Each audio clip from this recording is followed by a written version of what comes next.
Me declara, sí, Señor, aleluya.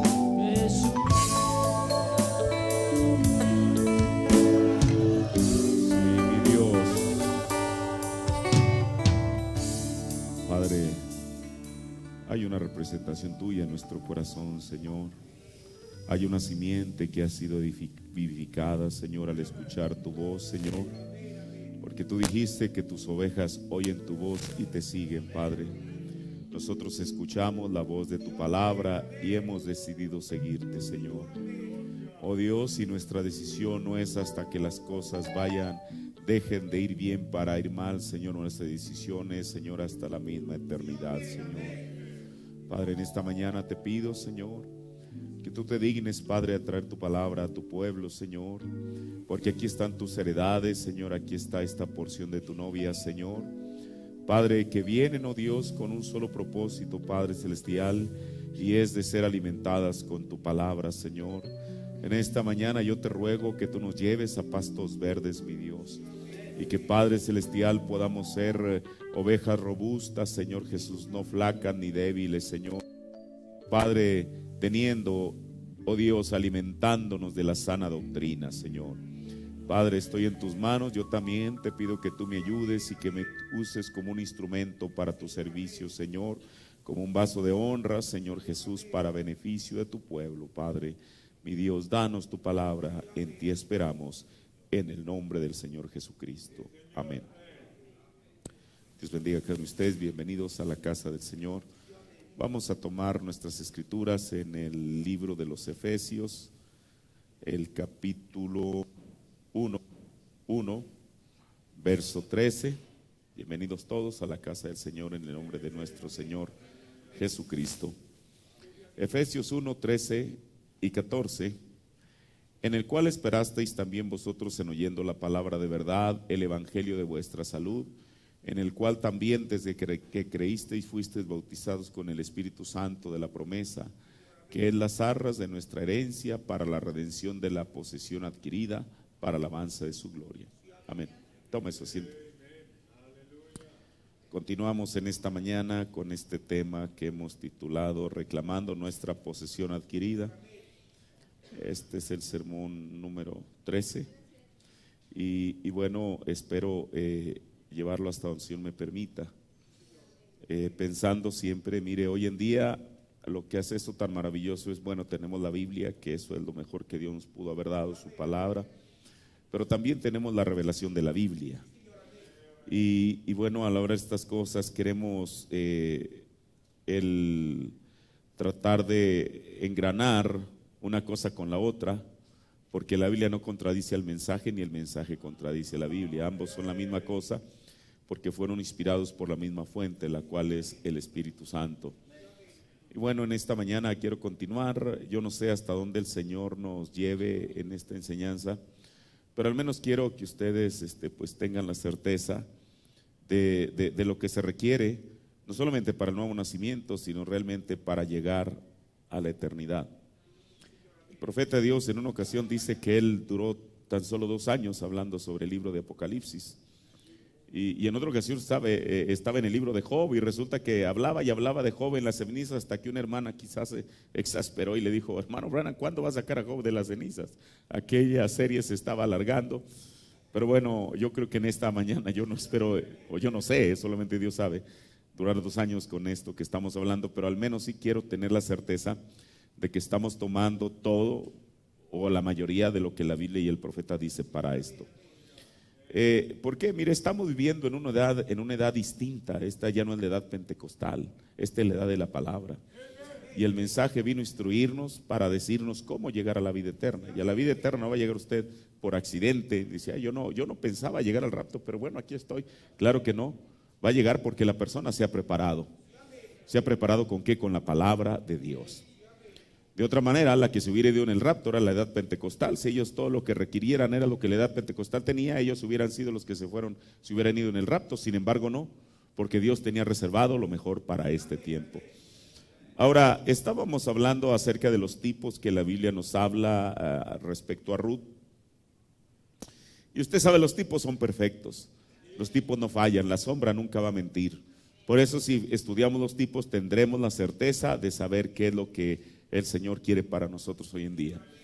La semana pasada estuvimos hablando primeramente de Ruth y lo que ella representa. Pero entonces miren, esta mañana vamos a llegar al momento decisivo.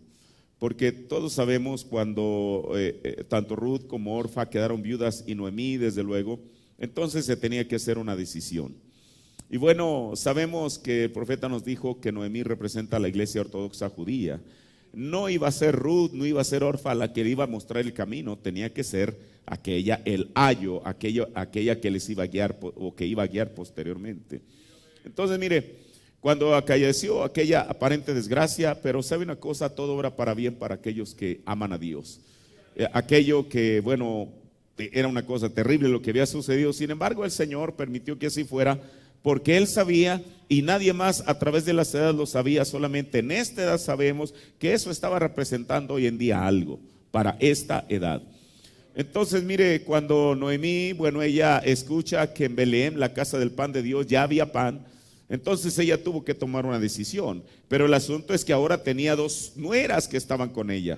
Entonces, ¿qué fue lo que les dijo Noemí a ellas? Mire, en esta mañana vamos a examinar algunas porciones del libro de Ruth y quiero comenzar en el capítulo 1 de Ruth, el verso 8 al versículo 13, donde Noemí, dice la Biblia, y Noemí dijo a sus dos nueras, escuche, este mensaje que Noemí les iba a dar era para las dos, no era para una, era para las dos.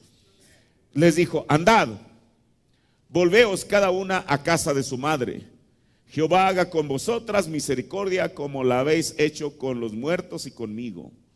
Deos Jehová que halléis descanso cada una en casa de su marido. Besólas y ellas lloraron a voz en grito. ¿Quiénes fueron las que lloraron? Tanto Ruth como Orfa. Y dijéronlo, ciertamente nosotras volveremos contigo a tu pueblo. Bueno, eso estaba maravilloso. Hasta este momento ambas quieren regresar a Belén. Pero mire, y Noemí respondió, volveos. Aquí es la segunda vez que Noemí les dice a las dos que se regresen. Volveos, hijas mías, ¿para qué habéis de ir conmigo? ¿Tengo yo más hijos en el vientre que puedan ser vuestros maridos? Y la tercera vez, volveos, hijas mías, e idos, que yo ya soy vieja para ser para varón. Y aunque dijese esperanza tengo, y esta noche fuese con varón, y aún pariese hijos, ¿habías vosotras de esperaros hasta que fuesen grandes? ¿Habías vosotras de quedaros sin casar por amor de ellos? No, hijas mías, que mayor amargura tengo yo que vosotras, pues la mano de Jehová ha salido contra mí. Ahora, hasta lo que hemos leído ahí, ambas nueras recibieron el mismo mensaje de parte de Noemí. Aunque era el mismo mensaje, este produjo una reacción distinta en una y en la otra. O sea, ella nunca le dijo, Ruth, quédate conmigo, regresa conmigo a Belén. Y a Orfa, regrésate a tu casa, regrésate a tus dioses, regrésate a tu antigua manera de vivir. Y Ruth solamente que se quede conmigo. El mensaje para ambas era el mismo. Sin embargo, en una produjo algo y en otra produjo otra cosa. ¿Qué fue lo que produjo? Sigamos viendo ahora el verso 14 y 15 de este mismo capítulo 1. Mas ellas, alzando otra vez su voz, lloraron. Y Orfa besó a su suegra, mas Ruth se quedó con ella. Y dijo Noemí, he aquí tu cuñada se ha vuelto a su pueblo y a sus dioses. Y una vez más le dice a ella, vuélvete tú tras ella. Hermano, ese era un mensaje para desanimar a cualquiera. Pero muchas veces es la manera en que Dios obra. Mire, en una ocasión, en San Juan 6, cuando hubo aquel cisma en la congregación de Jesús en vez de animar a sus discípulos a seguir respaldando su ministerio, los desanimó. Juan 6, 66 al 68. Desde esto, muchos de sus discípulos, ¿qué hicieron? Volvieron atrás y ya no andaban con él. Ahora, parecía que Jesús, aquellos que al final habían decidido quedarse del lado de su ministerio y de su persona, parecía que ellos deberían de recibir de Jesús otro tipo de mensaje. Pero ¿qué es lo que Jesús les dice? Dijo entonces Jesús a los 12: ¿queréis vosotros iros también? En vez de retenerlos, parecía que él mismo les estaba apuntando a que fueran por el mismo camino donde habían ido los otros. Pero entonces Pedro, aquel hombre con una convicción y con una revelación de quién era Jesús, dijo una de las frases más hermosas y conmovedoras que han ayudado e inspirado a muchos de nosotros en el camino. Cuando parece que queremos desertar, cuando parece que no hay un lugar claro a dónde ir. ¿Qué dijo Pedro? Y respondióle Simón Pedro: Señor, ¿a quién iremos? ¿A quién va usted en esta mañana? ¿Al catolicismo? ¿Con los bautistas? ¿Con los testigos de Jehová? ¿Con los mormones? ¿Con los espiritistas? ¿A quién? Señor, ¿a quién iremos? Tú y solo tú tienes palabras de vida eterna. Escuche, la misma predicación de la palabra también produce distintas reacciones en las personas. Mire, cuando Jesús se refiere a la piedra que fue rechazada por los edificadores, esta piedra ha de cumplir con dos objetivos. ¿Quién es la piedra? Jesús, porque Él es el que fue rechazado. Él mismo lo dice en Mateo 21, 44. Y el que cayere sobre esta piedra será quebrantado, y sobre quien ella cayere le desmenuzará. Hermano, yo en esta mañana prefiero caer sobre esta piedra para que me quebrante, y no que ella caiga sobre mí para que me desmenuce. Es exactamente la misma piedra. En unos produce algo y en otros produce otra cosa. Este es el verdadero evangelio de la palabra de Dios. Esta no es mi invención en esta mañana, es lo que Dios ha dicho en su palabra. Esto tiene que producir algo en alguien. Y no va a ser Jesucristo, no va a ser el predicador, va a ser la misma persona que va a tomar su decisión. El hermano Branham está hablando de una persona que no creía en sanidad divina. Y dice en el sermón: señores, quisiéramos ver a Jesús, predicado el 9 de enero del 60, párrafo 43. Él dice: al que cree. El profeta dice esto: al que cree. Y mire lo que él dice: no a los incrédulos. Es una piedra de tropiezo para él. O sea, para el incrédulo, esta palabra y este mensaje es una piedra de tropiezo. Dice él: un peldaño para el creyente.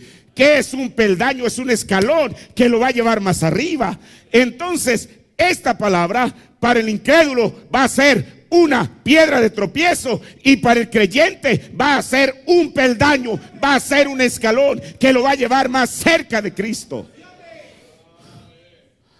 Ahora, y como acabamos de leer, la Biblia declara que ambas lloraron. No dice que solamente Ruth, dice que Orfa también lloró. La otra vez escuchamos que el profeta dice que Orfa es un tipo del creyente tibio, del creyente fronterizo, de aquel que solamente a lo mejor va a avanzar un tramo en el camino y va a regresar efectivamente. Hermano, esta es la realidad de la palabra. La palabra nos dice la verdad. Ahora, Y después de que ambas lloraron, creo que para Orfa no le fue fácil tomar aquella decisión. ¿Cuál fue la decisión que ella tomó? Regresarse, volver atrás. Pero mire, nosotros en esta mañana no quiero hacer tanto énfasis en Orfa porque el tema no es este. Queremos hacer énfasis en Ruth para que en esta mañana alguien sepa que aquí, en este lugar, hay una pequeña Ruth también que ha de seguir exactamente los mismos pasos hacia su redención que Ruth siguió. ¿Sabe una cosa? Ese es el motivo de cada predicador, saber que le está predicando a una porción de la novia de Jesucristo. Y que si en esta mañana o en esta iglesia uno solo o 5 o 20 o 30 llegaran a la resurrección, entonces uno podría decir: Señor, gracias porque soy siervo inútil. Para eso está aquí usted esta mañana, para escuchar la palabra de Dios, no para ser entretenido. Pero ¿qué representa Ruth? En por qué la pequeña Belén, predicado el 28 de diciembre del 58, párrafos 66 y 67. Pero aquí está un cuadro hermoso. Estaba con ella otra nuera llamada Ruth, la cual una vez más era un tipo de la novia gentil. ¿A quién está tipificando Ruth? A la novia gentil, quien besó a su suegra y dijo: yo dejaré todo, yo me voy contigo. Que tu pueblo sea mi pueblo, que tu Dios sea mi Dios. Donde tú mueras, allí moriré. Donde seas sepultada, allí seré sepultada. Hermano, y eso es exactamente que la Ruth de este día, de esta mañana, es el mismo testimonio que ella tiene, que a pesar de las circunstancias, ella seguirá con Cristo hasta morir en Cristo, hasta el final del camino.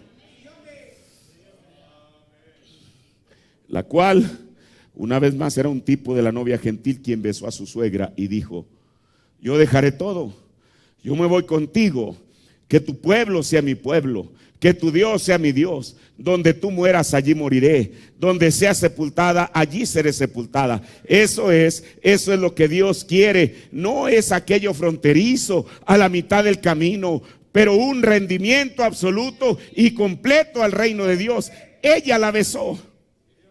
Y entonces Noemí dijo, para desanimarla, dijo: tú mejor deberías de regresar a tu pueblo. Ya estoy vieja y ya no hay más hijos para mí. Y la ley era que ella tenía que esperar por un hijo. Y ella dijo: ya no hay más de mí en mí. Y si yo tuviera un esposo y tuviera un hijo, tú también serías demasiado hija para casarte con él. Así que mejor regrésate a tu pueblo. Ahora, tanto Orfa como Noemí o como Ruth, ambas fueron probadas por Noemí. Cada una tomó una decisión.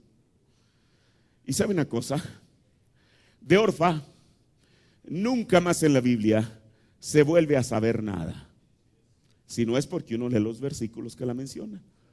¿Por qué? Eso fue debido a la decisión que ella tomó. Ahora, cada una tomó una decisión, como le decía. Y Orfa, ya la Biblia no la vuelve a mencionar por la decisión que ella tomó. Pero ahora la historia se enfoca en Ruth por causa de la decisión que ella tomó. Una quedó en el olvido por causa de la decisión que ella tomó, y otra fue elevada en este tiempo por medio del mensaje como un tipo de la novia de Jesucristo. Bueno, ¿cuál fue la decisión que tomó? En Ruth 1, 16 y 17 la Biblia nos dice: y Ruth respondió: no me ruegues que te deje y que me aparte de ti, porque donde quiera que tú fueres, iré yo, y donde quiera que vivieres, viviré. Tu pueblo será mi pueblo y tu Dios será mi Dios. Pero mire, esto es lo más maravilloso, que ella estaba dispuesta a ir hasta el final del camino. Y ella dijo: donde tú murieres, donde sea el fin de tu vida, será el fin de mi vida. Allí mismo moriré yo, y allí seré sepultada. Así me haga Jehová, y así me dé, que solo la muerte hará separación entre mí y ti. Esa es la decisión que hoy en día la Ruth de este tiempo está haciendo. Una promesa ante el Señor Jesucristo, que nada, ni nadie, ni persecución, ni desnudez, ni espada, ni ninguna de esas cosas a las cuales se refiere el apóstol Pablo en Romanos, ninguna de ellas nos hará apartarnos del amor de Dios que es en Cristo Jesús. En el sermón ¿Por qué la pequeña Belén?, predicado el 28 de diciembre del 58, párrafo 68. Pero Ruth dijo: yo no regresaré. Y mire lo que el profeta dice: fe arraigada y fundada. Mire, la única manera que el viento y que los vientos de doctrina que cada día soplan más fuerte no nos van a llevar junto con ellos es que nuestra fe esté arraigada, que es arraigada, que es de ahí es donde se sujete, y fundada. ¿Dónde debe estar fundada nuestra fe? No en las palabras del ministro, debe estar fundada en la palabra de Dios y en el mensaje de la hora. Pero escuche lo que el profeta dijo: fe arraigada y fundada. Fe perfecta había bajado al corazón de Ruth. Hermano, eso es lo que nosotros estamos esperando, porque una fe perfecta tiene que venir a la novia. Ruth, si era un tipo de la novia, entonces ella en el tipo tuvo que tener fe perfecta, hermano, y esa fe perfecta la llevó de etapa en etapa del camino. Porque uno puede tener fe para comenzar y al final uno termina porque se le terminó la fe. Pero deje usted que esa fe se vaya perfeccionando, que esa fe se vaya arraigando en el corazón y sobre todo que esté fundamentada. Porque la fe arraigada es el ancla y el fundamento es la roca de donde esa ancla se sujeta. Fe arraigada y fundada. Fe perfecta había bajado al corazón de Ruth. Ella dijo: yo me voy contigo. Y ella se aferró de ella, se agarró de ella. Yo voy a estar donde tú estés. Dice el profeta: me gusta eso. ¿A quién no le gusta? Y no solamente por decir qué bonita frase, es decir: Señor, yo quiero identificarme con ese mismo tipo de decisión para llegar el momento en el cual yo tengo que alcanzar esa fe perfecta. Porque después de todo es una promesa de Dios. Ahora, ¿qué es aquí? Aquí es Ruth decidiendo. Ahora recuerde, esto no es todo, es apenas el comienzo.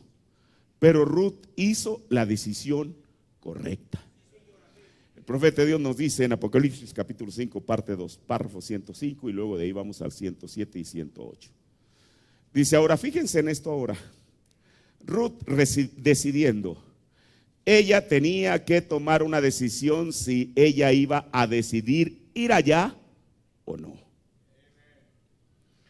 Mire, el profeta en otra parte del mensaje dice que Ruth, para comenzar, ella no era judía, ella era una moabita, o sea, era una gentil.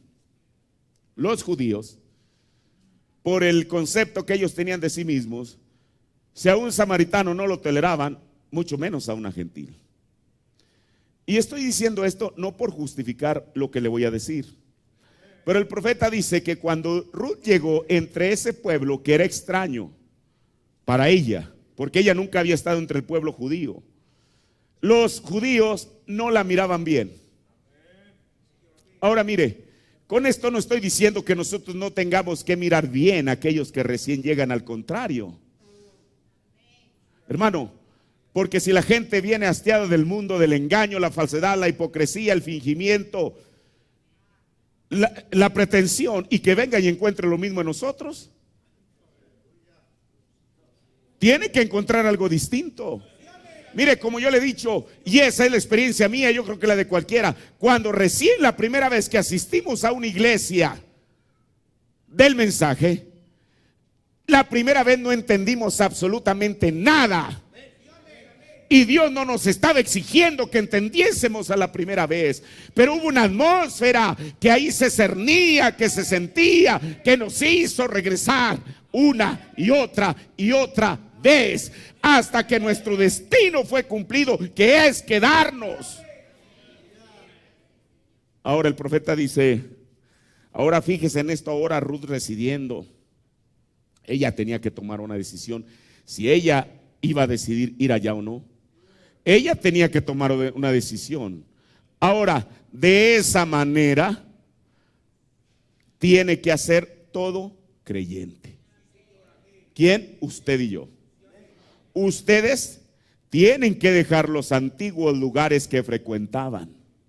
Ustedes tienen que dejar sus vidas pasadas. Ustedes tienen que dejar las viejas cosas del mundo. Ellos tuvieron que dejar sus amigos, lugares de la vida que frecuentaban o algo así, y cruzar a una nueva tierra con una gente nueva que ustedes nunca antes habían conocido. Eso es lo que hicieron ustedes cuando se convirtieron en cristianos.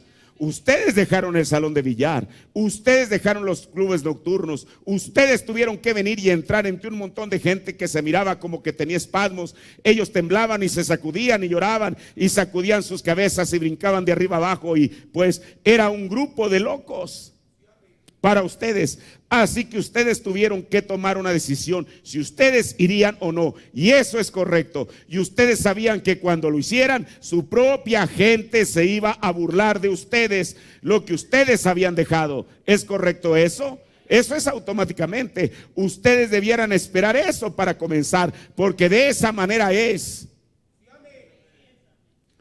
Ahora Ruth tenía la misma cosa. ¿Qué le dirían los moabitas a ella cuando cruzara para ir a Israel a un montón de fanáticos? Mire, no solamente que el pueblo de Israel cuando ella llegó no la miró bien, sino ahora se trataba de sus propios familiares.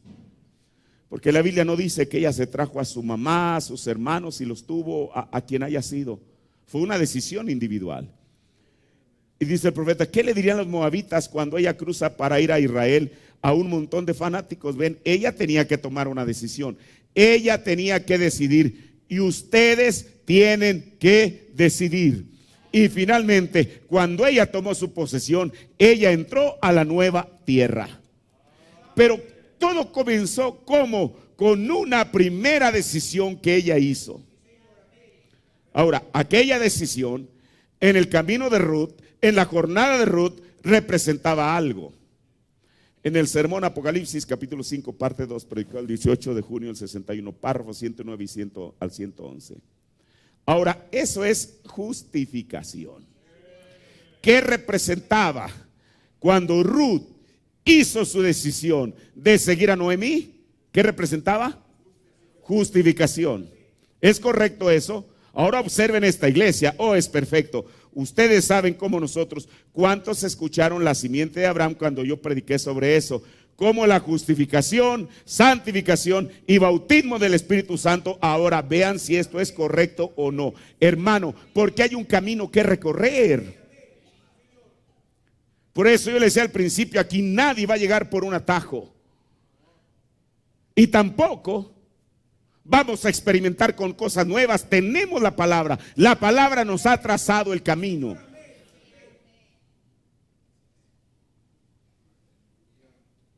¿Es correcto eso? Eso es automáticamente. Ustedes deberían esperar eso para comenzar, porque de esa manera es. Ahora, Ruth tenía la misma cosa. Perdón, estoy leyendo el párrafo que ya leí. Dice, ustedes saben como nosotros, ¿cuántos escucharon la simiente de Abraham cuando yo prediqué sobre eso? Como la justificación, santificación, bautismo del Espíritu Santo. Ahora vean si esto es correcto o no. Ruth, tomando su decisión, un tipo de la iglesia gentil, ella decidió y cruzó la tierra. Aquí mismo, en este mismo sermón, párrafo 119. Ahora sí, descansando, que Ruth bajo justificación. Y el profeta les pregunta, si lo ven, digan amén. Ruth bajo santificación, laborando, legalista. Ruth descansando, esperando a vos a que regrese de la obra terminada. En las instrucciones de Gabriel a Daniel, predicado el 30 de julio 61, párrafo 45. Ahora en el capítulo 5 y en los 5 versículos encontramos en nuestra lección anterior que hablamos de ese pariente redentor, el cual nos dimos cuenta que fue Cristo. Lo tipificamos con Ruth. Ruth decidiendo, Ruth sirviendo, Ruth descansando. Decidiendo fue justificación. Sirviendo, ella preparándose, la santificación. Descansando era cuando ya tenía el Espíritu Santo hasta que viniera la cena de las bodas. Qué hermoso. Entonces, este es el trayecto, hermano. Este es el trayecto que un profeta de Dios vino hoy y nos trazó. Ahora, en esta historia, Ruth estaba mostrando el proceso por el cual pasa la novia de Cristo. El proceso. Mire, lo más importante no es que el creyente o la persona venga a Cristo, sino cómo viene. Mire, ¿por qué? Hay una palabra que la Biblia usa para mostrar la actitud de Ruth. Y estas dos palabras, son dos palabras mejor dicho, se encuentran en Ruth 1:18. ¿Qué es lo que dice la Biblia? Que Ruth, más bien son tres, estaba tan resuelta. Así dice la Biblia en Ruth 1:18. Estaba tan resuelta. ¿Qué quiere decir eso? ¿Qué significa? Que Ruth estaba firmemente decidida, que nada ni nadie la iba a hacer desistir de la decisión que ella había tomado. Hermano, eso es lo que Dios requiere hoy en día de cada uno de nosotros, estar tan resueltos. ¿A qué? A seguir a Cristo y su palabra. Ninguna decisión que no sea como esa va a llegar muy lejos. Tenemos que estar tan resueltos, hermano. Y estar tan resueltos, o sea, estar tan firmemente decididos, eso implica mucho. ¿Por qué? Porque para ella llegó a ser un reto que ella tuvo que enfrentar. Mire, en el sermón El Pariente Redentor, párrafo predicado el 2 de octubre del 60, párrafo 76 al 78. Dice el profeta, pero cómo me gusta esa pequeña Ruth. Ella tuvo que tomar una decisión. Yo tuve que tomar una decisión. Usted tiene que tomar una decisión. Usted jamás saldrá por estas puertas en esta mañana sin tomar alguna clase de decisión. ¿Escuchó esto? Usted jamás saldrá por estas puertas en esta mañana sin tomar alguna clase de decisión. Usted saldrá de este cuarto hoy como un mejor hombre o mujer, o un hombre o mujer peor. Al rechazarlo, usted empeorará. Será más difícil para usted alcanzarlo la próxima vez, o usted saldrá mejor. Llegó un reto a su vida. A todos les llega un reto durante la vida. Y Ruth tuvo que tomar una decisión. Entonces, la Biblia dice que su suegra le dijo, regresa a tus dioses como hizo tu hermana. Regresa como lo hizo la tibia. ¿Por qué no regresas? Eso es tremendo. Mire lo que dice el profeta. El predicador del evangelio dirá, si quieren irse, adelante. Se lo vuelvo a repetir. El predicador del evangelio dirá, si quieren irse, adelante.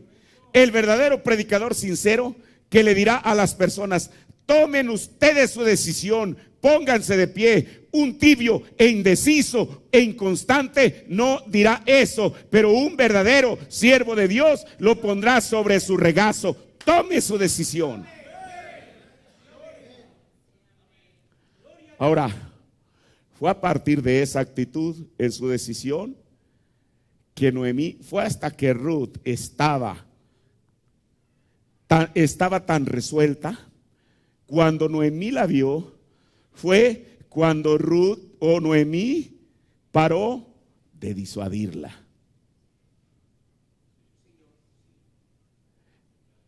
esa es la actitud que debe asumir cada persona que viene a Cristo. Mire, ¿por qué? Porque en la Biblia hay escrituras que parecieran como que nos está disuadiendo. ¿Qué quiere decir eso? Que nos está desanimando. Le voy a decir algo. Por eso la Biblia, que nadie se dé por engañado al venir a esta palabra. Que diga, a mí me prometieron otra cosa. No, mi hermano. Si usted ha leído la Biblia y el mensaje, la Biblia y el mensaje son claros para nosotros. Mire, por ejemplo, la Biblia nos advierte en Mateo 10:36 que nuestros enemigos van a ser los de nuestra propia casa al venir a Cristo. Quizá usted antes de venir a Cristo tiene sus compadres, tiene sus amigos de parranda y aún incluso en la familia lo tienen en grande estima. Pero Jesús mismo dijo eso, que nuestros enemigos serán los de nuestra propia casa. Otra cosa que el Señor nos dijo es que si queremos llegar a la vida eterna, primeramente nos tenemos que negar a nosotros mismos. Y no solamente eso, sino que Él nos dice que hay una cruz que tomar. Y no solamente eso, sino que debemos seguirlo a Él. Mateo 16:24. También la Biblia nos dice que por causa de Él hemos de padecer persecución. Mateo 5:10. Y mire dónde lo dice, en las bienaventuranzas. Donde las bienaventuranzas parecen como un vaso de agua fría, de agua fresca a la persona. Bienaventurados los de limpio corazón, bienaventurados los mansos, bienaventurados. Eso es maravilloso. Pero con todo y eso, Jesús nunca ocultó la realidad del evangelio. Y mire, también la Biblia nos dice que el cristiano ha de pasar por muchas tribulaciones. Hechos 14:22. Hermano, y uno puede hacer una lista extensa, no de cosas que a lo mejor uno diga, oye, ahora claro, esto no solamente es que el Señor se complazca en pasarnos por estas cosas, pero también por la otra parte, y es lo más importante, el Señor nos promete una vida eterna. Él promete descanso para nuestras almas. Cuando la gente no puede tener reposo en su vida, el Señor promete eso. Nos promete alegría. Y sobre todo, nos promete que después de dejar esta tierra, iremos a un lugar de reposo. Porque al final el propósito de Ruth, y mire, Noemí conocía bien las leyes, que ahorita vamos a estudiar algo de eso en el Antiguo Testamento. No importa, ella no le reveló todo a Ruth, le fue revelando, escuche, fue hasta que ellos llegaron a Belén que ella le explicó las leyes de redención, no antes. Hoy en día, Dios nos ha revelado su palabra desde el mero principio, para que desde aquí sepamos a qué atenernos, tanto en las cosas por las que hemos de pasar si aspiramos a la vida eterna, pero también de aquel galardón que Él tiene para aquel que llegue hasta el final. Hermano, pero no solamente la Biblia nos advierte de las cosas que hemos de pasar. El mensaje que hemos creído también nos advierte. Voy a tomar solamente algunas cosas. ¿Qué es lo que el mensaje nos dice? Que al venir a Cristo no vamos a un lecho de rosas ni a una comida en el campo. En el sermón El Segundo Milagro, predicado el 29 de julio del 51, párrafo 41, dice, y usted no piense que usted va a una comida de campo, usted está yendo a un campo de batalla. Así es, usted no va a una comida de campo donde todo, hermano, donde todo le es entregado a usted en charola de plata. Mire, esta palabra charola de plata nosotros la entendemos en español. ¿Sabe una cosa? Esto me recuerda cuando estuve en Israel. Voy a hacer un paréntesis solamente. Hay un museo que le llaman el Museo del Tanque. ¿De qué tanque? De un tanque de guerra. Ellos tienen ahí un salón enorme en el cual tienen una exhibición de tanques. Ahí en el patio de aquel museo está un tanque de guerra literalmente partido en dos. Haga de cuenta una parte del tanque como si lo parten en dos. Una la ponen de este lado y la otra, y uno entra por dentro, y uno, sin tener que meterse por la escotilla del tanque, uno puede ver cómo está el tanque por dentro. Pero entonces en ese museo los judíos a todo le ponen un significado. En la entrada del museo, en la entrada a mano derecha está un muro, y ese muro tiene en orden alfabético hebreo los nombres de todos los soldados caídos desde la fundación del Estado de Israel en 1948. Y yo recuerdo que la chica, porque era una jovencita la que era la guía, nos estaba diciendo, y viene por esto que acabo de leer del profeta. Dice, miren, aquí mucha de la gente que tiene familiares, hijos, padres caídos en la batalla, cada cierto tiempo vienen, está en hebreo todo, dice, vienen y buscan el nombre de su familiar caído, porque está en orden alfabético. Y ella dijo, porque es una lámina enorme, cubre todo el muro. Y ahí está como repujado aquellos nombres que están en hebreo de las personas. Dijo, ¿y saben ustedes por qué esta lámina que está cubriendo el muro es de plata? Dijo, porque a nosotros nadie nos ha dado en charola de plata. Hoy en día, para sobrevivir el Estado de Israel, sobreviven por la mano de Dios. Pero ellos han tenido que pelear literalmente cada pulgada para mantenerse allí. Hermano, por eso es tremendo esto que dice el hermano Branham aquí. Dice, usted no va a una comida de campo donde todo le es entregado a usted en una charola de plata. Nada nos ha sido entregado a nosotros en charola de plata. Cada cosa que hemos de obtener, hemos de luchar por ella. Dice, usted tiene sí, y lo dice el profeta, él parafrasea aquí la estrofa de un canto, dice, debo de pelear si tengo que reinar, aumenta mi valor, Señor. Si nosotros,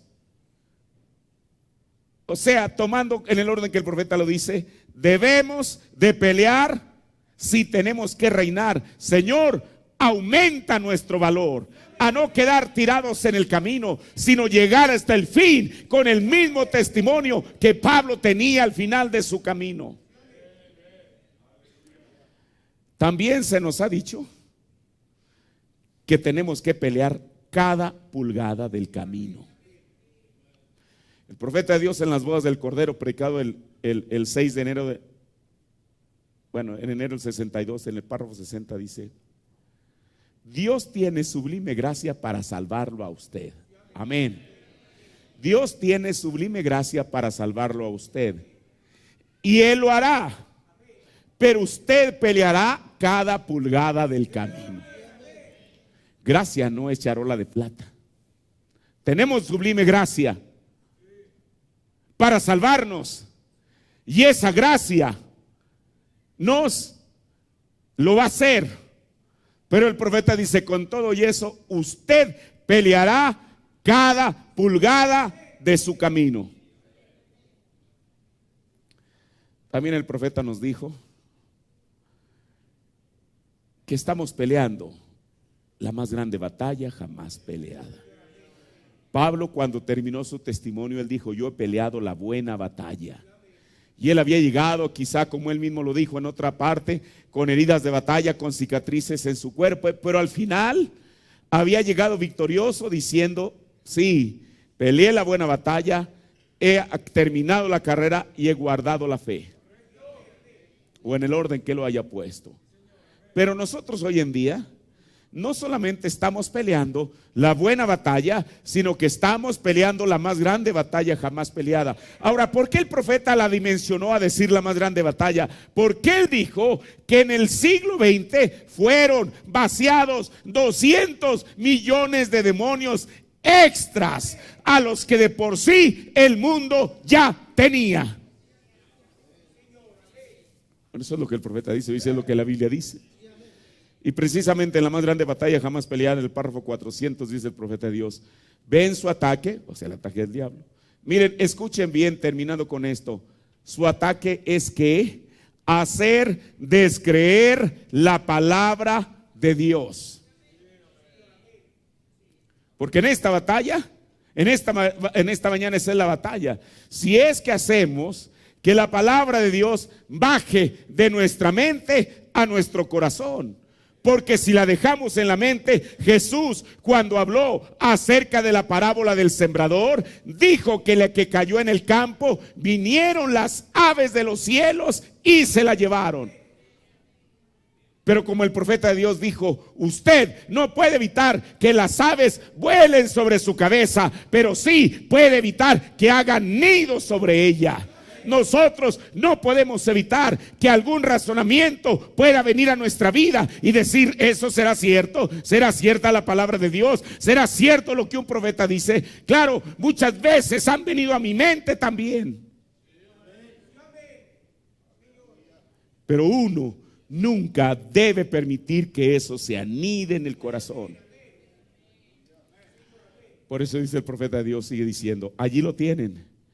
¿Pueden ustedes ver la más grande batalla jamás peleada? Existen solo dos fuerzas, Satanás y Dios. Hoy es el gran conflicto entre Dios y Satanás. El mismo conflicto que él comenzó antes de la fundación del mundo, del cielo ha bajado a la tierra.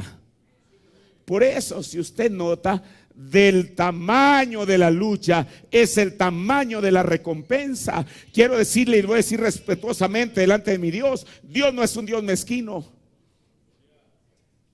ni Él está tratando por aquí a ver si puede recompensar a alguien. Por eso en Apocalipsis, para animar al pueblo, para animarnos a nosotros, dice: he aquí, yo vengo pronto, pero no vengo con las manos vacías. Yo vengo pronto y mi galardón, mi recompensa conmigo. Escuche, en ninguna otra edad de la iglesia, en absolutamente ninguna, excepto en esta edad, Jesús estuvo dispuesto a compartir su trono con el creyente. Al que venciere, yo le daré. Encuentren ustedes eso mismo en cualquiera de las otras 6 edades anteriores. Al que venciere, yo le daré que se siente conmigo en mi trono. El profeta dice que Jesús se sentó en el trono del Padre, pero él ahora tiene su propio trono. Y él dice: así como yo en una ocasión me senté en el trono de mi Padre, al vencedor de esta edad, aquel que está peleando la buena batalla, la más grande batalla jamás peleada, yo le daré que se siente conmigo en mi trono. Hermano, como si el solo hecho de tener vida eterna fuera poca cosa. No es poca cosa. Pero Dios, ¿sabe por qué lo hizo? Porque Él sabe. Él sabe y lo sabe bien. Por eso desde Éfeso comenzó a decir: yo sé tus obras. Él sabe lo que cada persona, lo que cada hombre, lo que cada mujer, lo que cada joven, lo que cada jovencita batallamos a diario. Él lo sabe. Y del tamaño de la lucha es el tamaño de la recompensa. Hermano, si esto no nos anima, nada más lo va a hacer.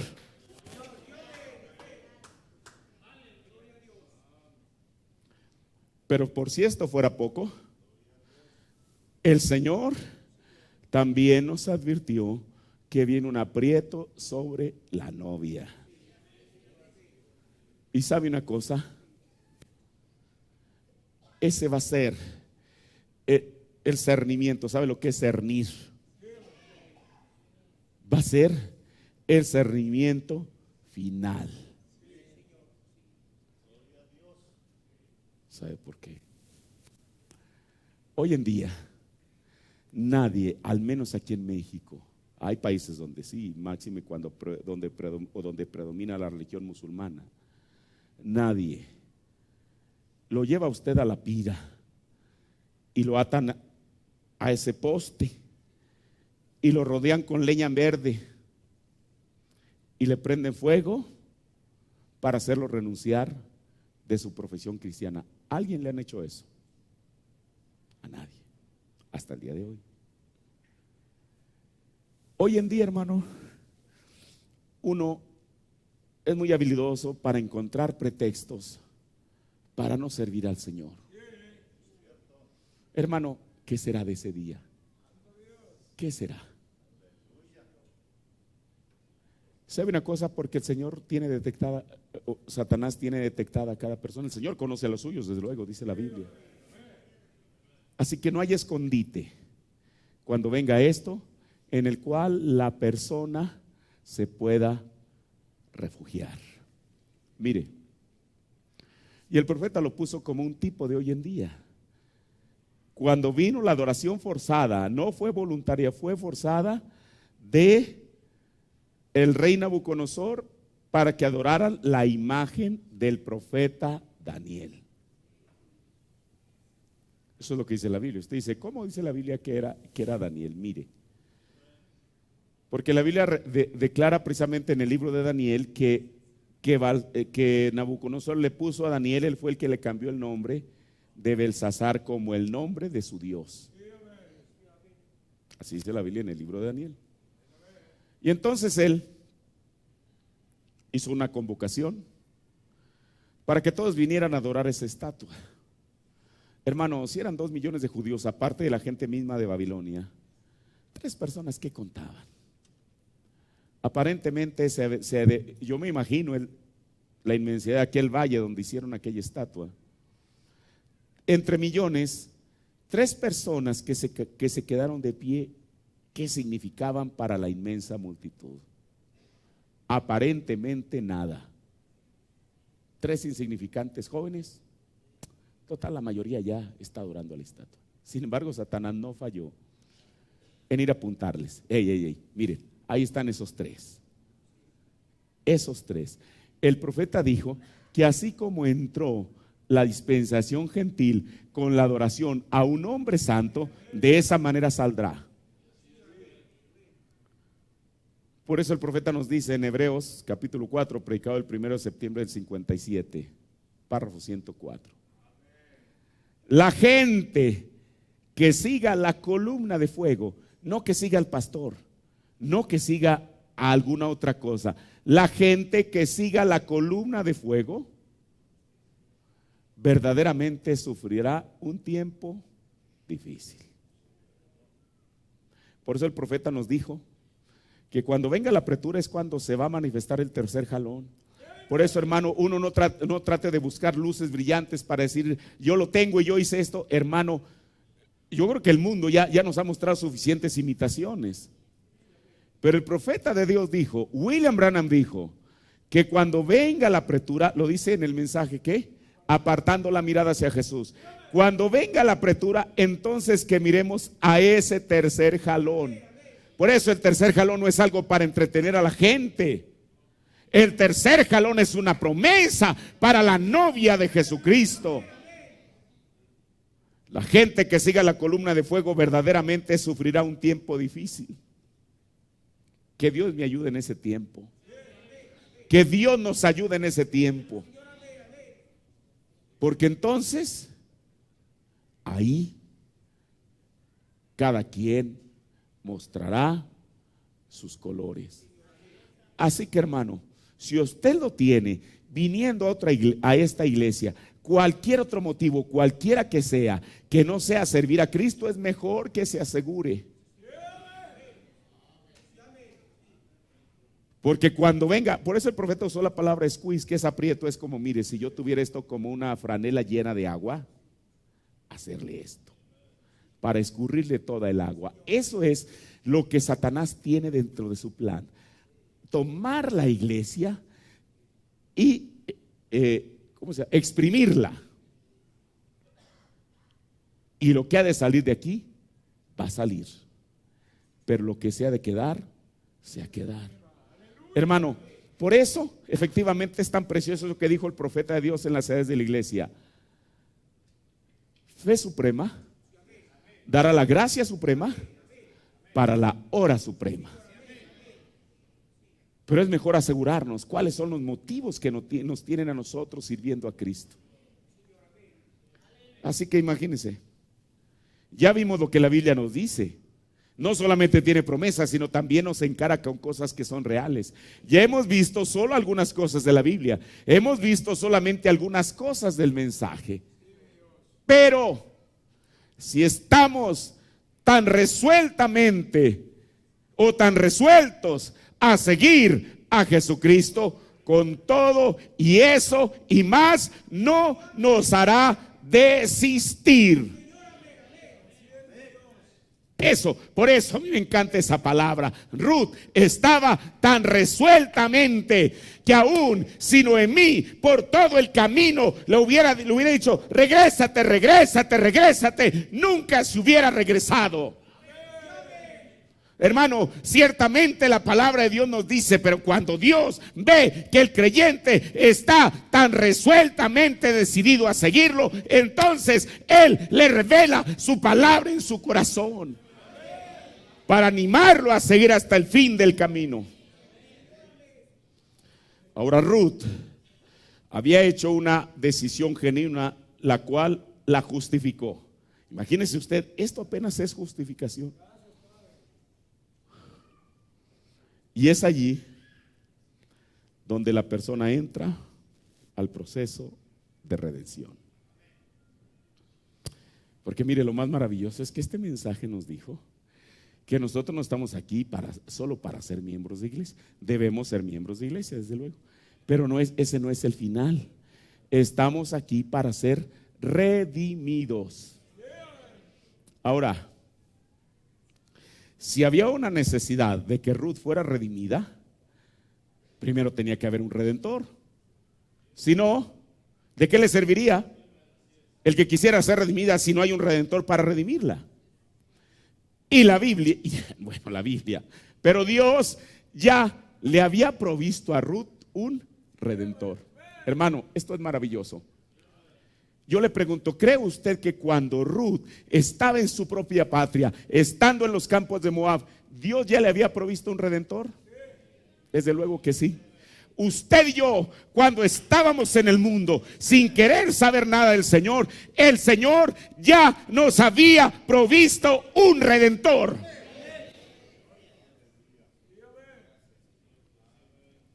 Y esto comienza en Ruth 2:1. Y tenía Noemí, no Ruth, tenía Noemí. Mire, ¿sabe una cosa? Por eso Jesús, aún en la genealogía física, aunque sabemos que Él es el Hijo de Dios, no fue hijo de José, pero aún en la genealogía que la Biblia trazaba, su genealogía venía por el linaje judío.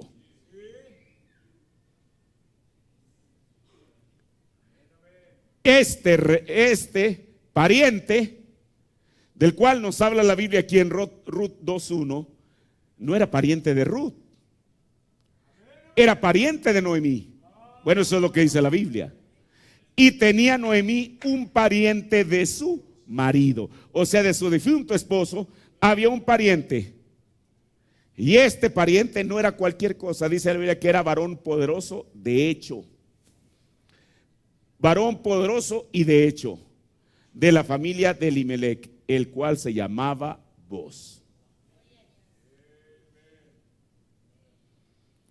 Pero mire, el profeta de Dios nos dice que este no era el único pariente que Ruth tenía. Es más, él tenía otro pariente más cerca que Noemí tenía otro pariente más cercano a ella.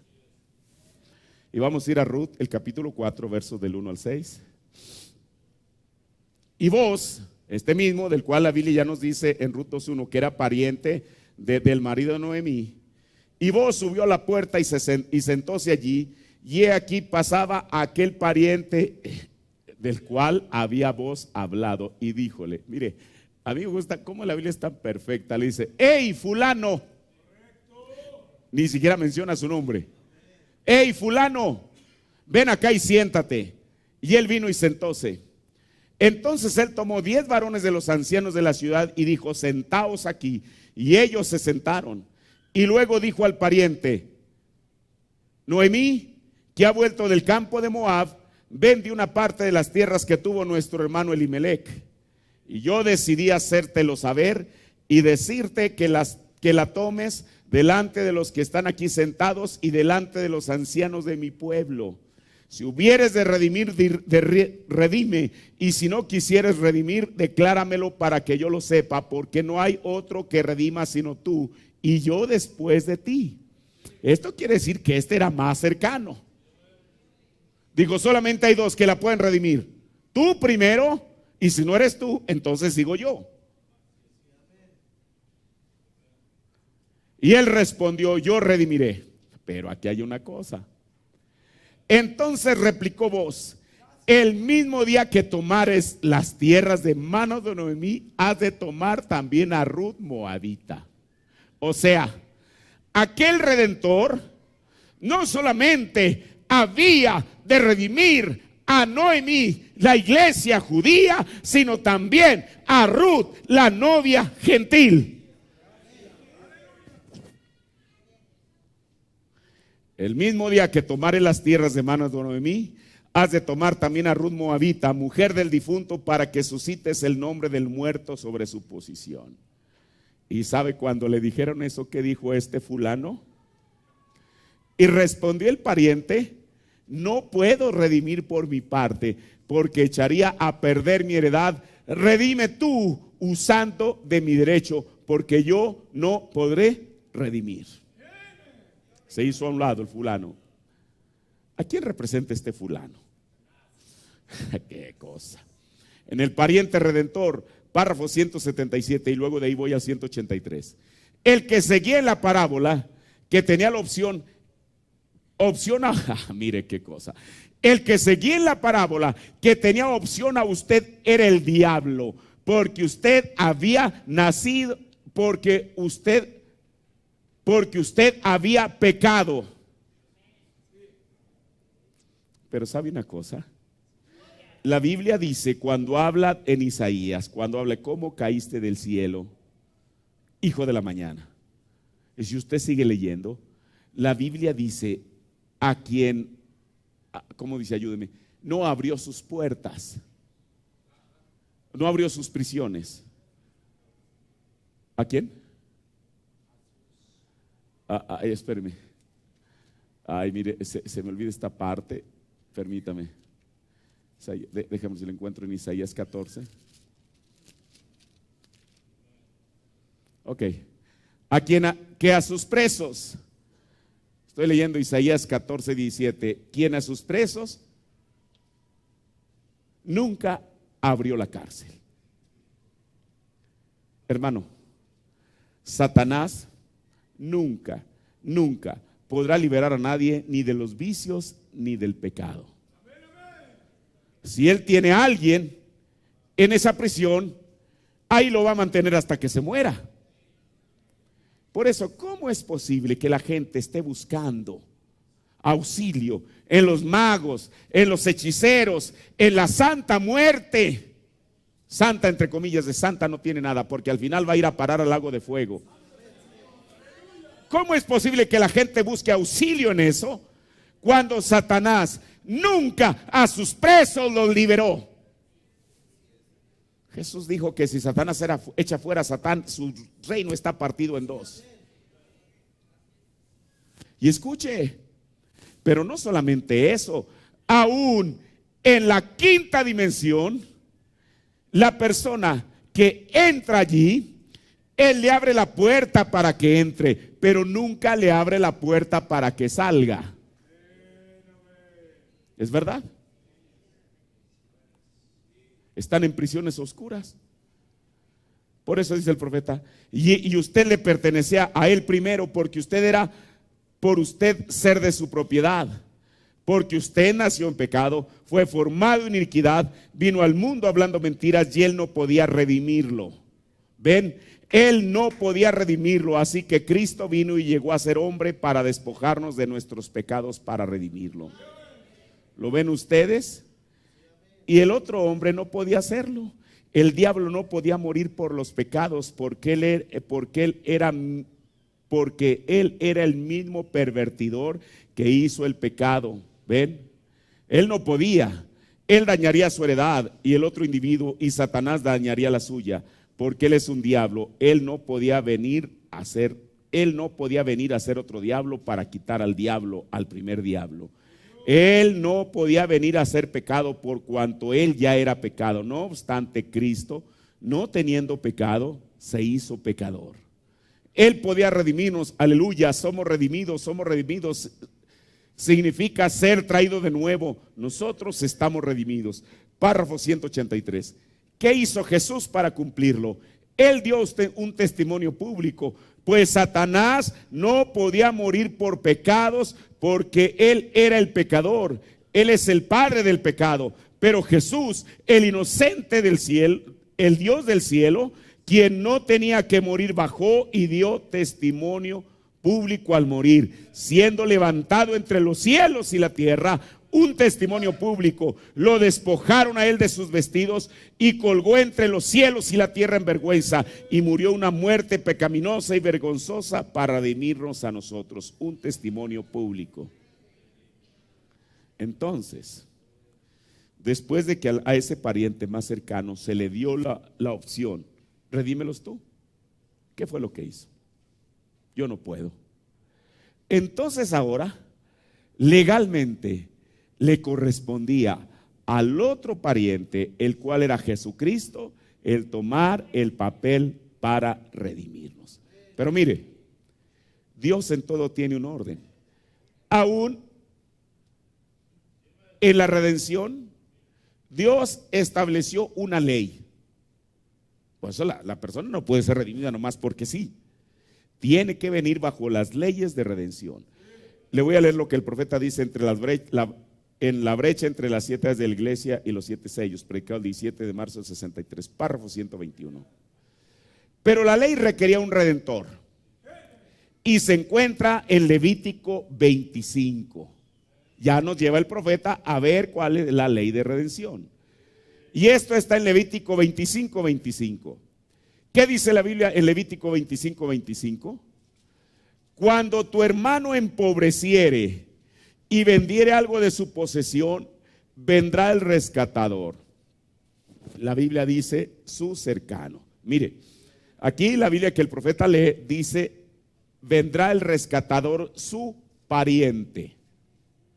O sea, aquel que podía rescatar tenía que ser pariente de aquella persona que había empobrecido y que se había endeudado y que había empeñado sus bienes. El único que lo podía rescatar sería su pariente, y rescatará lo que su hermano hubiere vendido. Ahí está la ley de redención.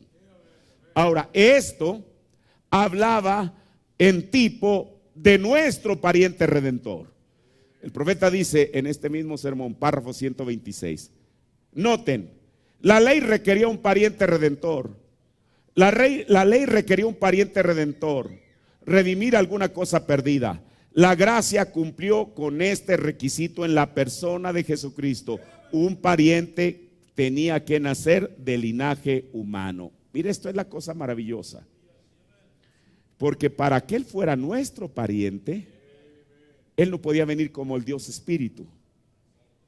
Tenía que revestirse de carne así como nosotros, para ser nuestro pariente cercano, uno semejante a nosotros. Ahora, bueno, sabemos que eso lo cumplió Jesús, ahí está la Biblia para corroborarlo. Pero este pariente tenía que cumplir con ciertos requisitos. Así como vimos que la Biblia, donde el profeta nos lleva a Levítico 25, la Biblia nos dice que para poder redimir tenía que ser un pariente, sí. Pero no era suficiente que fuera pariente solamente, sino que él tenía que cumplir requisitos. ¿Cuáles eran? El profeta nos los dice. aquí mismo en la brecha entre las 7 días de la iglesia y los 7 sellos, párrafo 138.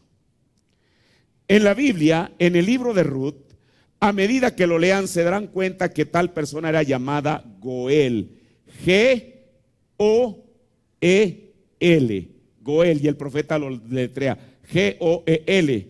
Fue llamado Goel, o era una persona que podía cumplir con los requisitos. Y el Goel tenía que, y aquí yo se los voy a enumerar, uno, aunque el profeta no los enumera, pero solamente los dice. Y el Goel tenía que ser capaz de hacerlo. Uno. Tenía que, dos, estar dispuesto a hacerlo. Y tenía que, tres, ser un pariente próximo para hacerlo. Entonces, para efectuar la ley de redención, tenía que ser capaz de hacerlo, tenía que estar dispuesto a hacerlo y tenía que ser un pariente para hacerlo. Pero estudiemos un poquito más a fondo esta palabra Goel que el profeta nos dice. ¿Qué era un Goel? La palabra hebrea Goel se refiere al pariente más cercano, desde luego. ¿Quién? Y aquí son dos cosas. Este Goel tiene el derecho de hacerse responsable de cualquier necesidad que haya podido abrumar a su pariente, como en el caso de Boz. Y esto lo encontramos en Ruth 3:12 al 13 y 4 del 2 al 10. Pero no solamente estamos hablando allá de la sombra, sino que en lo real también este pariente, este Goel, se refiere a Jesús. Y ahí la Biblia, aunque no lo menciona por nombre, pero habla de esa profecía en Isaías 43:14. Escuche. Pero este Goel no solamente era aquel que tenía el derecho a hacerse responsable de cualquier necesidad en la cual había caído su pariente, sino dos, también ejecuta venganza en caso de homicidio. Esto lo encontramos en Números 35 del 11 al 34. ¿Sabe usted una cosa? Porque el mismo Dios, que es nuestro Redentor, algún día se va a convertir en el Dios de venganza. Eso es lo que dice la Biblia. Entonces Jesús, tanto en el Redentor, como el Dios Redentor, como el Dios de venganza, Él cumplió perfectamente este tipo. Mire, nosotros, el profeta solamente hace énfasis en lo que se refiere a la redención. Pero ya que estamos estudiando esto, vayamos un poquito más con esto de la venganza en caso de homicidio. Porque es así como la palabra Goel, que significa redentor, también significa vengador. En el caso de homicidio, donde según las leyes del Antiguo Testamento se tomaba vida por vida, el pariente más, mire qué cosa, el pariente más cercano. Por eso, mire, no en balde el Señor dijo, Pablo, mía es ¿qué? La venganza. No de usted, no mía, de Él. Mire qué cosa. Y no es que uno, porque yo también quiero decirle algo. A veces uno, cuando la persona se siente impotente por algún agravio que ha recibido, invoca esa escritura y dice, el Señor dice que la venganza, Él que se encargue de él, que algún día lo mande a la gran tribulación y de ahí al lago de fuego. Yo creo que esa tampoco no es una actitud cristiana. La Biblia dice que debemos de orar por nuestros enemigos, orar por los que nos ultrajan, por los que nos maltratan. Pero miren la ley, mire, si Él ha de ejecutar venganza es Él. Y tampoco nosotros no podemos quitar esa parte de la Biblia, el Señor así lo estableció. Pero mire, solamente estudiemos muy brevemente ya para terminar esta parte que se refiere a la venganza. En el caso de homicidio, como le decía, donde de acuerdo a la ley se tomaba vida por vida, o sea, si alguien mata, él va, por eso la Biblia dice que aquel que ríe y a hierro matare, a ser muerto a hierro. El pariente más cercano se hacía responsable de la terrible tarea, porque no era fácil tampoco, restringido cuidadosamente en sus acciones por la clara distinción en el Antiguo Testamento en el homicidio capital, es decir, premeditado o intencional, y el homicidio accidental, y por la limitación de la venganza contra el homicida únicamente. ¿A qué me refiero? Usted sabe que de acuerdo a la ley, cuando una persona por hierro, y ahí la Biblia nos dice, una persona por hierro, no que ya estaba predispuesto, así como cuando Caín mató a Abel, él lo hizo con toda alevosía. ¿Qué fue lo que lo predispuso? Que el Señor rechazó su ofrenda. Eso no fue un accidente, él lo premeditó y lo mató. En el Antiguo Testamento, cuando una persona por hierro, como le pongo un ejemplo que dice la Biblia, estando con un hacha cortando ahí un árbol y entonces quizá no sujeta bien el hacha y entonces el hacha estaba quizá hay una persona cerca y en vez de pegar al lugar donde debería de pegar, el hacha pega, por decir algo, en el cuello de la persona que estaba cercano y lo mata. La Biblia le daba la opción a aquella persona que fuera y buscara una de las 6 ciudades de refugio que existían. Cuando él llegaba a la puerta de la ciudad de refugio, él exponía su caso ante los ancianos, dijo el profeta. Los ancianos lo examinaban y si veían que era verdad, él entraba. Y aquellos deudos que iban para cobrar venganza de él, ahí pum, era la frontera, no podían pasar. Pero el profeta dice que si aquel hombre fingía, porque Dios conoce el corazón, que realmente lo había hecho con toda intención y iba a reclamar ahí piedad o refugio como un inocente, después de estudiar su caso, los mismos ancianos lo sacaban y lo entregaban a sus verdugos. Esa es la Biblia. Y otra cosa, aquel hombre o los agraviados, aquel pariente cercano, solamente había de tomar venganza contra el homicida. ¿Sí me explico? Si este mató a aquel pariente, el pariente más cercano de esta familia del agraviado tenía que matar solo a ese. No tomar ni los tíos, ni los papás, ni los primos, ni nadie. ¿Qué nos enseña eso? Como dice la Biblia en el libro de Ezequiel, que el hijo no llevará el pecado del padre, ni el padre llevará el pecado del hijo. Cada persona tendrá que comparecer personalmente delante de Dios. Ahora, termino. Dijimos que el pariente redentor tenía que tener 3 requisitos. Primero, ser capaz de hacerlo. Ser capaz. La Biblia nos dice en Efesios 3:20, y aquel se refiere a Jesucristo.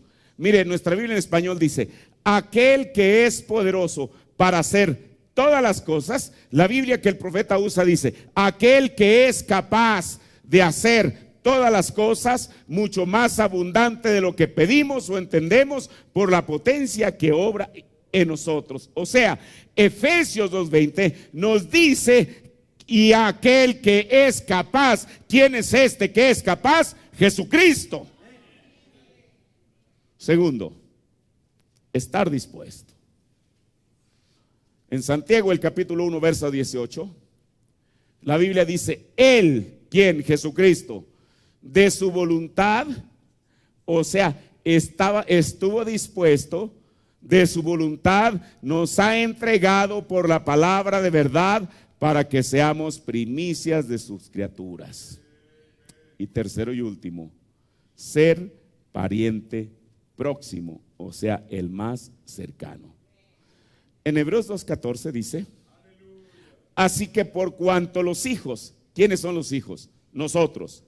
Así que por cuanto los hijos participaron de carne y sangre, Él también participó de lo mismo. ¿Quién fue el que participó de carne y sangre? Jesús. Él también participó de lo mismo para destruir por la muerte al que tenía el imperio de la muerte, es a saber, el diablo. Entonces Jesús, Él cumple con todos los requisitos que la Biblia en la sombra requería para ser nuestro pariente redentor. Ahora, ya termino. Si Ruth es un tipo de la novia, antes que la novia existiera, Dios ya tenía un cordero provisto. Porque la Biblia nos dice que el cordero fue inmolado en la mente de Dios antes de la fundación del mundo. Así que el Cordero yo estaba, y como dijo Pablo precisamente a los Gálatas, mas venido el tiempo del cumplimiento, Dios envió a su Hijo, nacido de mujer, semejante a quién, a nosotros.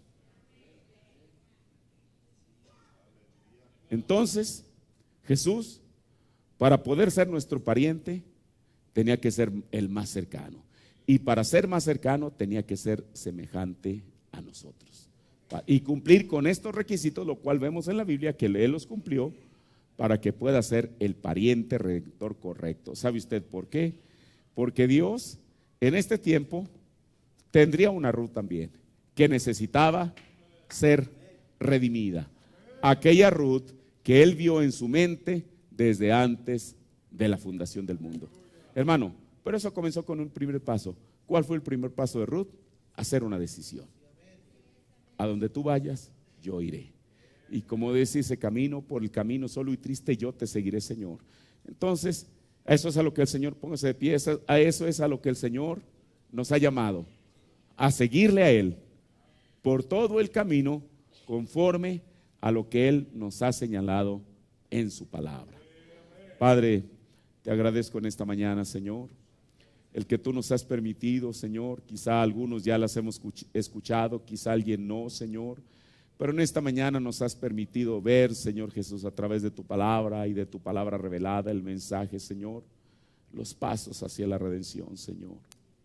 Padre, porque ciertamente, Dios, esto es lo que tú nos enseñas y los tipos son perfectos, Señor. Padre, esta historia de Ruth, Señor, apenas es el comienzo, Señor, pero podemos ver cómo es que todo cuadra perfectamente con la Escritura, Señor. Y eso, Padre, refleja perfectamente, Dios, los pasos que nosotros debemos seguir, Señor, si aspiramos, oh Dios, a llegar a una completa redención, Señor. Padre, dar el primer paso, pero ahí no termina todo, Señor. Hay algo más del camino, hay otro tramo todavía que recorrer, Señor Jesús. Padre, y así como lo hemos estudiado hasta ahorita, permítenos estudiar en cada tipo, en cada sombra que tú pusiste, Dios, por las cosas por las cuales nosotros debemos de pasar, Señor. Padre, porque cada uno de los tipos que hemos estudiado de la justificación, ninguno de ellos nos es ajeno a nosotros, Señor. Es viendo lo mismo la justificación, pero de distintos ángulos, Señor, de tal manera que podamos ver el cuadro completo y saber qué es lo que requerimos en nuestras vidas para poder llegar correctamente a esa primera etapa que es la justificación. Bendice a tu pueblo en esta mañana, Señor, y que tu palabra sea de beneficio para nuestros corazones, en el nombre de Jesucristo, amén. Dios bendiga a cada uno de ustedes. Entonamos un canto, hermanos.